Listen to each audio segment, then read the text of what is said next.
sure on that. And it took several years before they got everything straightened out and got the service that we have today. And it's gone through several companies too. But anyway, Maury Porter in Kenai was the first one that had a telephone service. Were there a lot of party lines? Yes, there were. Yes, there were. Yeah. And did you have so many rings for you, or does? Well, that's what they did. Now, I was not on a party line, really. I was on a separate line. They had a system set up where you could have two on one line, and it would automatically ring at the right place or the other, whichever place it was supposed to. I don't know exactly how that worked. It was a little different than the old system. I had that between my shop and my house. That was all. And but normally, I never had a party line to speak of. Actually, a real party line. I know they were around, yes, especially in the outlying areas. In town, it wasn't so much. But getting phone service when you were a little bit out of the way was a hard thing to do. You couldn't just call up or go in and say, "Give me a new phone. Come on, hook up my phone" or something. But it didn't work that way. You had to wait a while. So how about, let's start with the hospital and healthcare. What was that like? Well, originally we didn't have a doctor. We had a public health nurse. Shirley Dennison was the first one we had here. And that was the extent of it. And for quite a few years, if you wanted a doctor, you had to go to Seward. And likewise with a dentist. And but the changes in medical facilities in Soldotna have been phenomenal. It's hard to believe that we have what we have today compared to what we had when we had nothing. So what about ambulance, fire department, and law enforcement? How has that changed? It's changed, of course.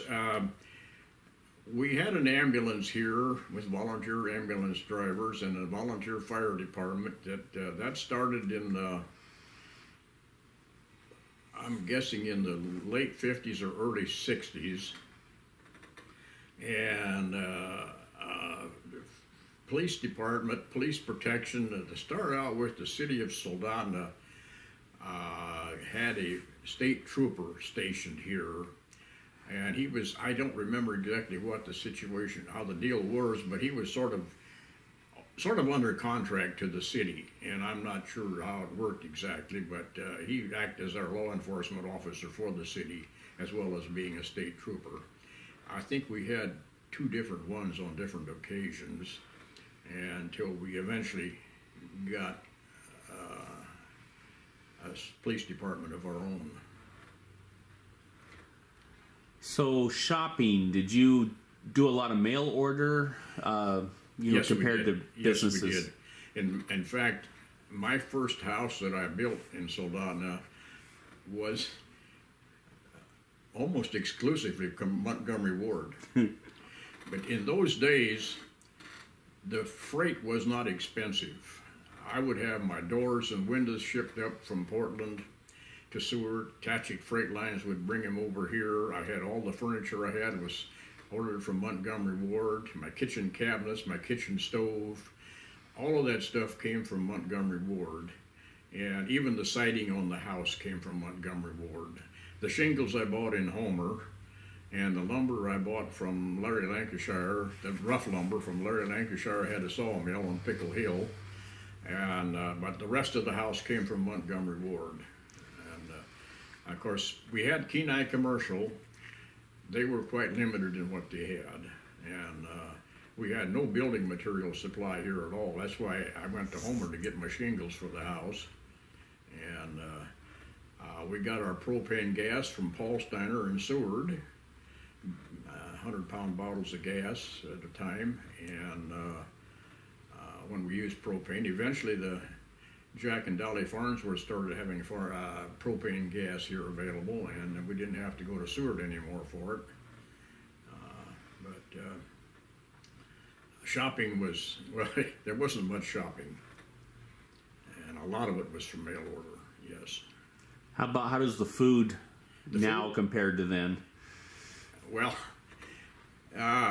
we had a lot of canned foods, and there were no fresh vegetables available here otherwise, except in the summer when you could buy some from the various homesteaders that had it, and if you raised your own, of course, which I did, but there wasn't much fresh food available. And then, of course, we got grocery stores. We got Wilson in Soldotna, and when they started getting meats, fresh meats, and fresh vegetables, and refrigerated goods, and things like that. So eventually, it got better and better. But we didn't have a big choice in the beginning, compared to today. Did you drive to Anchorage a lot for shopping? No, I flew a lot to Anchorage.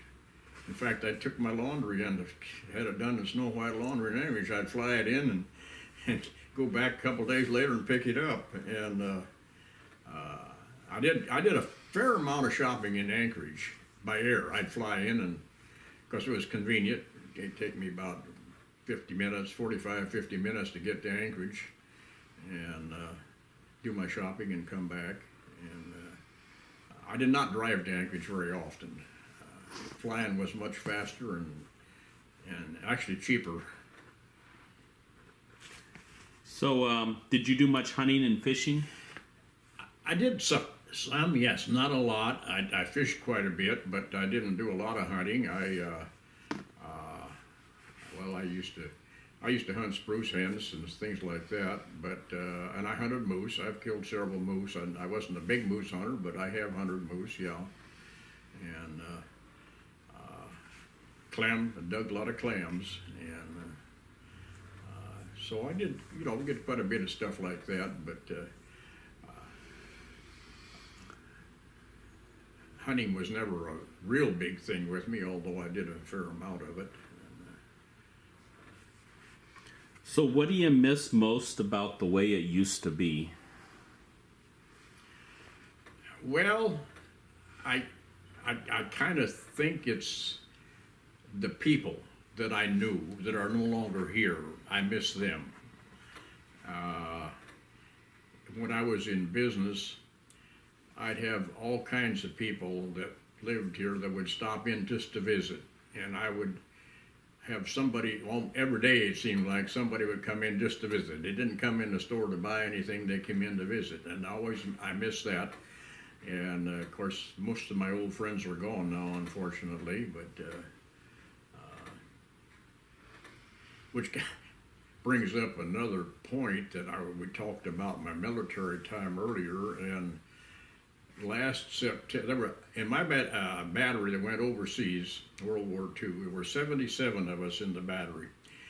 We all came back. We didn't come back together because there were different ages and times in service and everything. But I kind of kept track of a lot of them over the years, and just a few months ago, well, actually a few months ago, a little over a month ago, one of my buddies in Texas died, and that left me as the sole survivor of the 77. And it's kind of an odd feeling to be the sole survivor of something like that you have memories to. And anyway, I just bring that up as an aside, but yeah, it's something I think about. And I think about my old days here when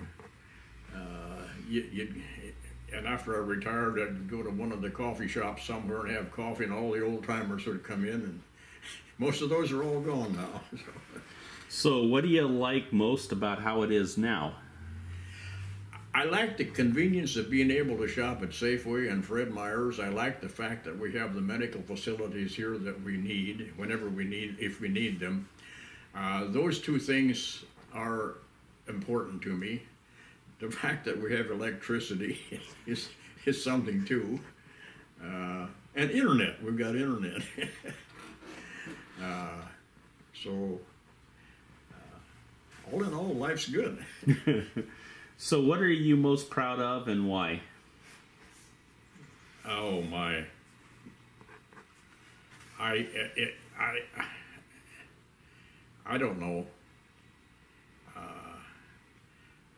I kind of think, I look back at my my World War II days, and I think we did something that a lot of people say we saved the world. I don't know about that, but I don't know. I'm kind of proud of what the country did, and I was part of it. Good. Are there funny stories that you'd like to share about the early days in Alaska? There are quite a few of them, yeah. The only thing that comes to mind right now is Mac McGuire, Lawrence McGuire, Larry McGuire, whatever you want to call him, homesteaded just across the bridge down here where the visitor center is now. And he had his cabin in there, and Mac was quite a character. He was really an interesting person from Ireland. And he had a bear that was bothering him, and so he thought that he got his 30-30 rifle out, and he was going to get this bear. The bear was getting into his food cache and things, so he took a chunk of bacon, and the bear would come at night, and he laid the bacon on the outside of his cabin, and he tied a string to it into the cabin and tied it around his big toe, and he laid down to go to sleep. Well, the middle of the night, the bear came and got the bacon and took off. And the string was a little bit on the strong side, and here he was hopping around on one foot and getting out the door. He forgot the rifle entirely, but he got out there. He finally got loose, and the bear got away with the bacon. But to see him telling that story and hopping around on one foot, it was kind of funny. That's great. That was the one thing that happens to come to mind right now. And there are others, of course. And when we start telling stories, we get together and start telling stories. One reminds me of another, and the next thing you go, you got a whole bunch of them. So who were some of your close friends in the early days? Close friends here? Don Wilson, Don and Verona Wilson, Bob Wilson, oh goodness, Ed Back, of course, and Jess and Zella Maley, and oh gee. I had a lot of close friends. They don't all come to mind real quick. Yeah. And, so what activities did you and your friends do? I was pretty much involved in ham radio from way back, prior to the earthquake, and a lot of my friends that I had over was Glenn and Clarice Kip from Kenai too. We were all involved. Most of us were involved in ham radio, and there were not all of us were, but that was one of the activities we did quite a bit. Was get together for our ham meetings, ham club meetings, and stuff like that. We have didn't get too involved in sports or anything, or very involved in any of the dances that we had. It was, like I say, ham radio was probably the big thing with me. Okay. Tell me about your photography and why you've taken so many pictures over the years. It's I don't really know why, but it's just something that I have always done. And I started photography when I was still in the Army. And I took a fair amount of pictures. Of course, they were all black and white in those days. And I was just always interested in photography, and one of the hobbies that I pursued, and my kids got into it. I had a dark room, and we did our own developing and printing and everything, and it just kind of grew, and it was always a fascinating hobby, and I just always took pictures. And it's still a hobby. I still take pictures, not as much as I used to, but I still do. And okay. Discuss helping your neighbors, and has volunteerism changed over the years? Pardon? Discuss helping your neighbors, and has volunteerism changed over the years? It has to a degree, yes. Of course, I used to help neighbors a lot, but I am now to where it's hard for me to get around and I have neighbors helping me. And it has changed somewhat, yes. I think we have become more, perhaps more isolated, and instead of getting together and visiting, we look at our phones and our devices. And, yeah. Okay. Yes. What is the most important thing you learned during your life? The most important thing I've done? You learned. I've learned. Oh boy. Oh boy.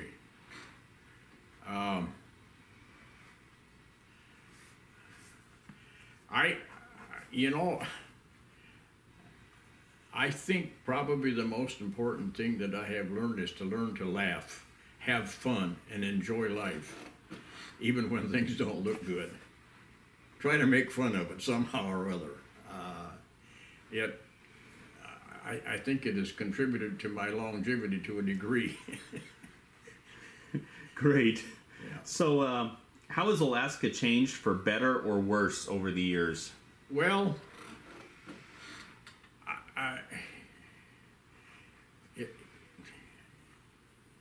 it's changed for better. It's changed to the better, really. But the thing is, I don't really care about all the traffic and stuff like that. But you know,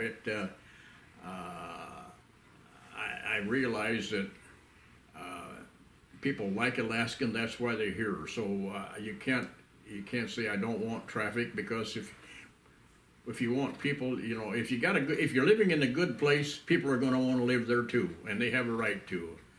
But it is annoying when you're trying to go somewhere and traffic is so thick you can't move. But and I can't say that's for the worst, but it's one of the things that kind of bugs you a little bit. But all in all, I think really all in all is for the better. Things have been for the better, you know. Yeah.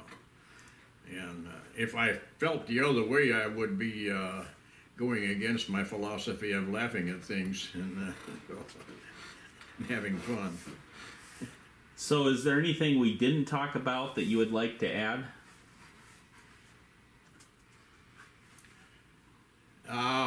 No, but I'm proud of Soldotna, of the things that have happened since I've been here, and I think they've done a great job by and large. I have very few complaints, and I think the city itself has done a good job. I was on the first city council, and we didn't do much in those days because we didn't have much to work with, but it was interesting to see the changes in the city government, and what the city has done to help the place out, to beautify the place and everything else. And I think we can be proud of the city, all in all, yes. Great. Well, that's all I've got. Okay. Thanks, Al.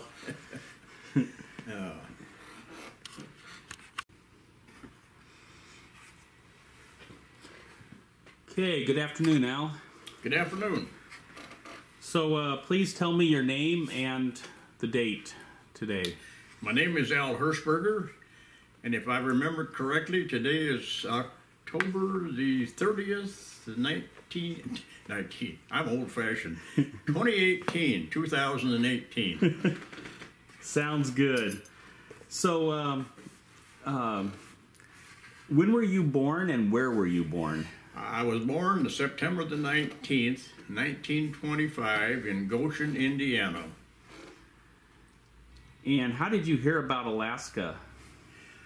Well, I was in World War II, and when I came back to Indiana after World War II, I had several jobs. I had a factory job, and things had changed. The kids that I grew up with, a lot of them were gone or whatever, and I was kind of like a fish out of water, and so I was corresponding with one of my Army buddies in New Hampshire, Headley Parsons, who later came up here and homesteaded in North Kenai, or he came up with me. But I got a letter from him in the winter of 46 and 47, and he said, I'm going to Alaska in the spring. Would you want to go with me? Without even thinking, I wrote a letter back immediately, yes. And we did. And I'm still here. And so when did you move to Alaska, and how did you get here? Well, Headley came to, he flew from New Hampshire to Indiana, was there a week to get my things all taken care of.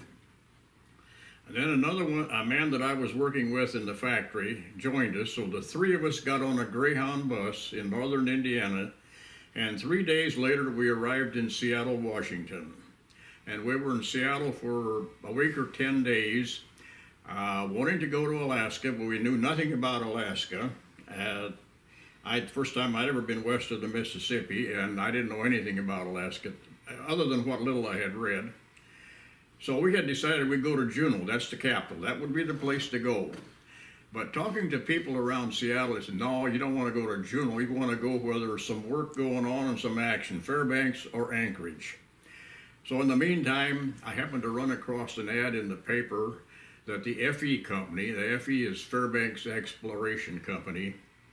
Their real name was United States Smelting, Refining, and Mining Company, but they had been called the FE Company originally.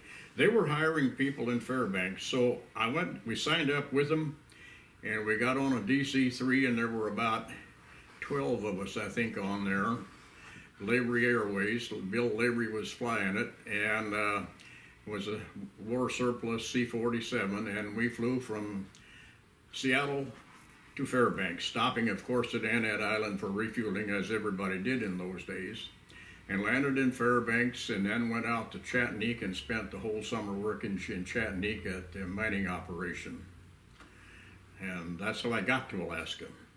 And what year? 1948. I'm sorry, 47. This would be, yes, in 47.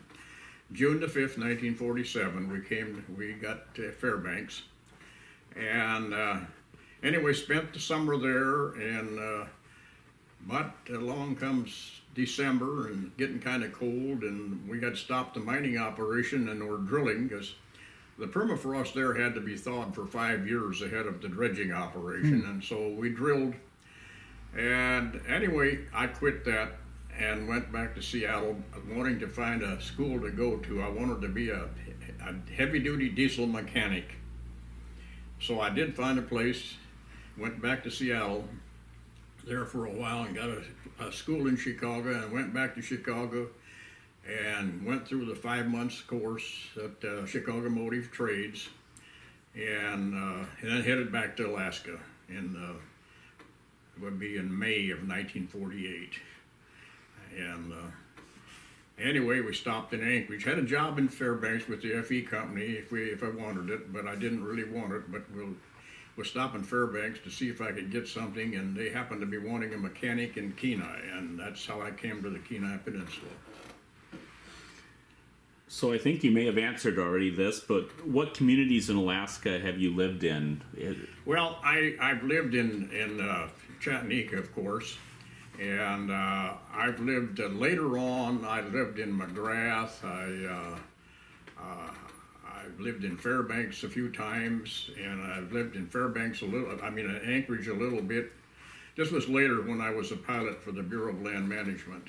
And, but mostly it's been in the Kenai Peninsula, mostly. Yeah. And where is Chattanooga? 28 miles north of Fairbanks on the Steese Highway. Okay. And where was your relatives from besides the United States? Where in Europe, I guess? I'm of German descent, okay. Swiss German descent. I come from an Amish family, and the Amish are Swiss Germans mostly. And so my first language, of course, is Pennsylvania Dutch, which is a Germanic dialect, and this came in quite handy in World War II in Germany. I was the unofficial interpreter for my battery and the field artillery. But yeah, my ancestry is Swiss German. Okay. Both sides of the family. Were your parents Amish or Yes. grandparents? Yes. Yes. And they left at some point? My parents did a long time later in the 50s after I came to Alaska. Yeah. Okay. Yeah. And what did your parents do, and what were they like? I kind of went into that a little bit. My mother was a farm wife, a mother. That's about, and but my dad was a farmer mostly. But in later years, he was a carpenter, and he worked at carpentering. And when he retired, he was still a part-time farmer and part-time carpenter. Yeah. Okay. And I'm the oldest of 12, by the way. Okay. Who did you marry and how did you meet? Well, I married Marilyn Boyd was her maiden name, and we met here in Soldotna, and we were married in Anchorage, and in 1981 we were divorced. And you never remarried? I never remarried, no. Okay. How many children do you have? Actually, we have 4. There were 2 of them were stepchildren, and the youngest 2 were my children. But they're all considered my children. Sure. They were not adopted, but they were still, yeah. And what were their names? Greg was the oldest, and he was just here a few minutes ago, by the way. And Karen was the next. And sadly, Karen passed away a little over a month ago. And sorry to hear that. And Patty and Sandy are still living. And Sandy's living in Anchorage, and Patty is living in Japan. So, do you or your spouse have a nickname, and why were you called that? Well, my real name is Alvin, but I've always been called Al. Her name is Marilyn, and she had never had a nickname to my knowledge. Okay. Tell me about being in the military and what did you do when you were in the military? I was in the field artillery. I was in service battery, and my job, when I trained on a firing battery on a 155 millimeter rifle, a gun, whatever you want to call it. But when I went overseas in a 155 millimeter howitzer battalion, and I was put in service battery. And I was an ammunition handler. And the ammunition that I handled was 95-pound projectiles. And I weighed 120 pounds when I went in the Army, so I did gain a little bit after basic training. But so for me, handling a 95-pound projectile was quite a chore, being the size that I am or was. And but I was an ammunition handler till the end of the war. And then after the war ended, I was first a Jeep driver, then I was a mechanic, and then I wound up as a welder before I got out. But I spent over a year in Germany in the Army of Occupation before I could get discharged. But my battalion didn't get over till towards the end of the war. So we arrived in January of 1945. And the war ended in May of 1945, and so I didn't really see a lot of action. I saw all I wanted to see, but anyway, it's a rather short career. But so, what years was that? This would be 1945. Yeah. Okay. You went in at? Oh, I went in 44 and out in 46. Okay. That was my years in service. Yes. But I was went overseas in 45, January 45. And where were you stationed at overseas? First in France, then we went up through Belgium and Holland and into Germany, and then on down through Germany into Czechoslovakia and Austria. And when the war ended, we happened to be actually back in Germany. We were right at the corner of where Germany, Austria, and Czechoslovakia meet. And we were there when we got the word that the war ended. And it was kind of we hadn't been firing our howitzers for a day or two anyway. And of course, there were always rumors the war was over, but nobody really knew until one day. One day we got a word to be at a theater in this small town that we were stationed in, living in a railroad station, to be at that theater by 2 o'clock. We had no idea why, but we kind of assumed maybe this is an announcement, and it was. It was through the crackling static of the radios they had set up and the loudspeakers there, the signal corps had set up. We heard Winston Churchill tell us that indeed the war in Europe was over. And that's how we actually found out that the war was over in Europe. Did you ever go back to those countries later on? Yes, I did. Several times, yes. What did you think about the difference from war to post-war? Well, there's a lot of change, of course. In Germany, everything had been pretty much rebuilt. My first trip back was in 1968, and I traveled through most of Europe, where I'd been, and the Germans had rebuilt most of Germany to where you couldn't even tell there had been a war. But in France, there were still places that had not been rebuilt in this 1968. But in the years that I have been back since, 3 or 4 times at least, you never know there was a war there, or had been a war there. And for example, the city of Frankfurt,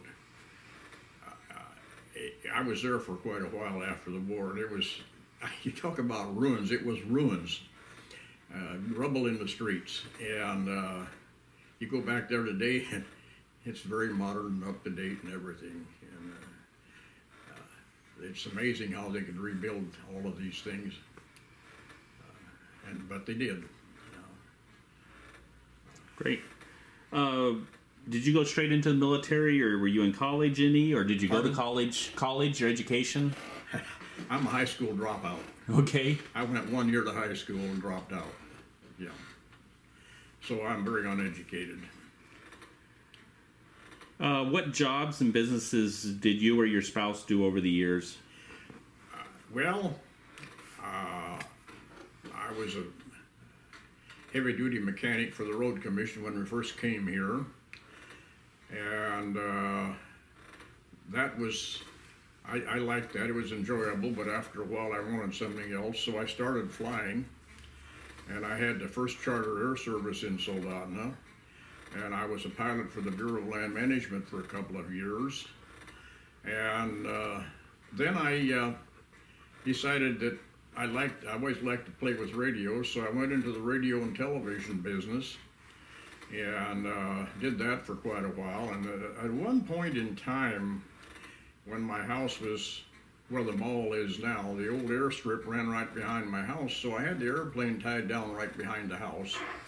And in my boiler room in the house, on one end I had a barber chair and I cut hair, and on the other end I had a bench where I fixed radios and TVs, and behind the house I had an airplane for charter air service. And I did that for a couple of years. And then eventually I built a shop, and I had a full-time shop going on, and just radios and TVs. And after 17 years of fixing electronics, I got burned out in it, and I opened up a furniture store. And I did that till I retired. What was the name of that charter air service? The furniture store? No, the charter air service. What was the name? Soldotna Air Service. Okay. Later on, Troy Hodges went into business. After I was no longer using the name, he went into business and he asked me if he could use the name, and I said, sure, I'm not using it.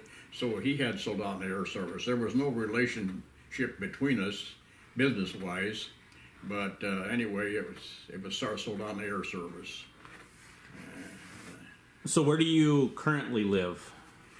207 East Redoubt in Soldotna. And do you ever go south for the winter? The last time I went south for the winter was in 51 and 52 when I wanted to get my commercial pilot's license. And it was a lot better doing that in Florida in the wintertime than it was in Alaska. I started to fly in September of '51, and when it started getting cold, I could see that we're not going to get very far. You're not going to get much time in the wintertime here, so I headed to Florida till I got my commercial license.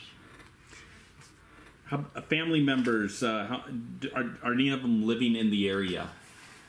Greg is living out by Scout Lake, yes. Okay. So how has the Kenai Peninsula changed over the years? I guess tremendously is about the only way I could describe it. It has changed a lot. Roads, what were they like when you first got here compared to now? Well, they were hard-on tires and gas tanks. They were all gravel. And if you got to Anchorage without a flat tire, you were doing great. And the roads have improved tremendously. No question about it, you know.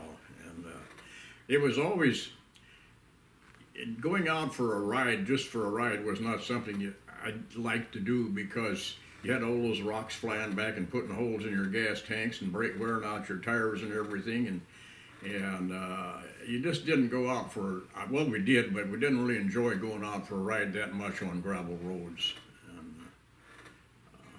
But that's the tremendous improvement in the roads. How long did it take you to get to Anchorage? I don't recall, but I think we're probably looking at least 4, 5, or 6 hours. You never thought about going up and driving back the same day. That just wasn't even thought of. What were the schools like? Well, I thought they were pretty good. My kids seemed to enjoy them, and I think they did well in school. And I think, by and large, I think our schools were pretty good. High school, Soldotna wouldn't have a... Well, my oldest daughter graduated from Kenai High School, and the next ones get from Soldotna. And so we had originally, of course, when we had to go to Kenai to high school, it was a little bit of a distance, but we had a high school. Yeah. So, yeah. Okay. Did you get information via radios, and when did TV arrive? In the beginning, we had only radio, and I'm trying to think the first TV station to go on the air from Anchorage was,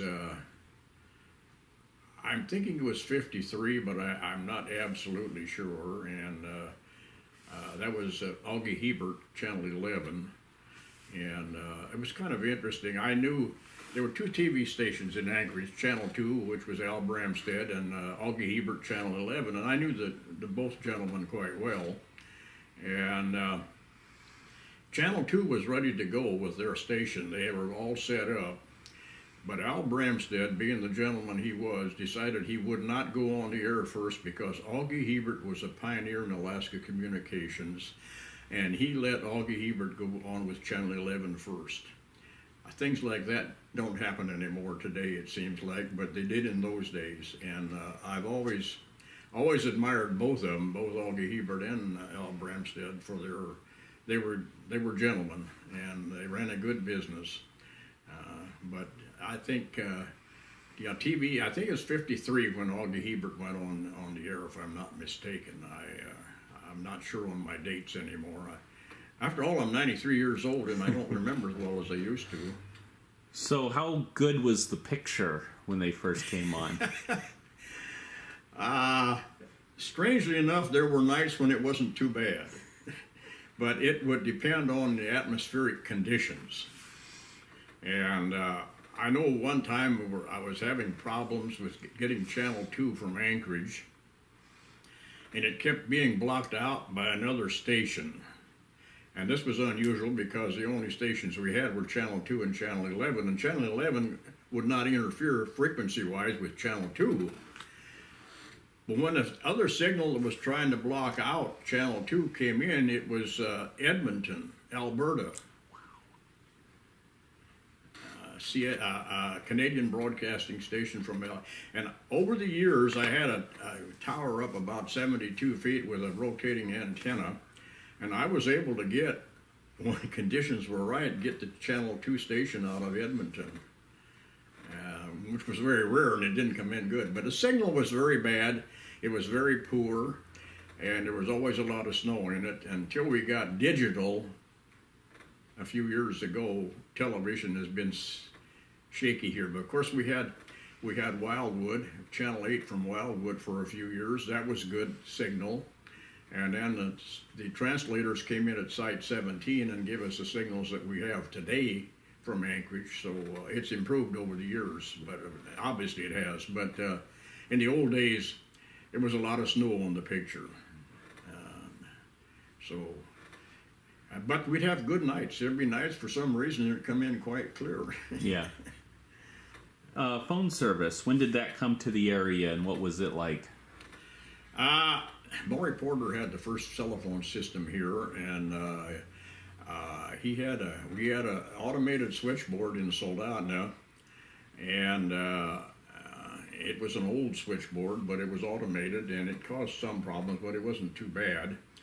And but the wires between here and Kenai were, some of them ran through the culverts and some of them were in the trees, and they were constantly the moose would run into them and break them, and there were all kinds of problems. So the phone service wasn't too good, and I'm kind of thinking it was about 55, but I'm not too sure.